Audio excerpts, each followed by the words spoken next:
একটা মেয়ে YouTube, Facebook, TikTok ব্যবহার করলে সবাই মনে করে মেয়েটি ভালো নয়। ফেসবুক, টিকটক ব্যবহার করা মানে এই নয় যে মেয়েটি খারাপ।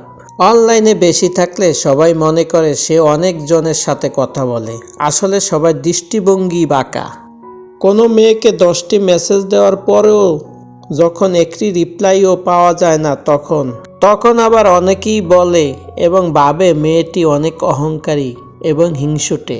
কিন্তু আসলে কি কখনো ভেবে দেখেছেন, আপনি যে জিজ্ঞাসা করেছেন কেমন আছেন, এটা কি আপনার জানা সত্যি প্রয়োজন ছিল নাকি আলাপ করাটাই প্রয়োজন?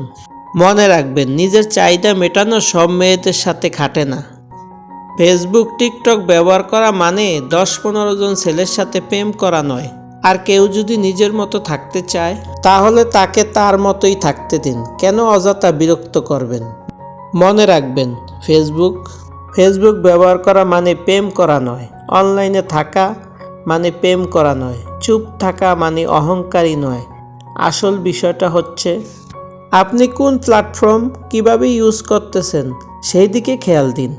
আল্লাহ আমাদের সবাইকে সহিহ বুঝটা দান করুক, আমিন সুম্মা আমিন। ভিডিওটি ভালো লেগে থাকলে অবশ্যই আপনার মতামত জানাবেন। লেখক লাবনী আক্তার। আল্লাহ হাফেজ।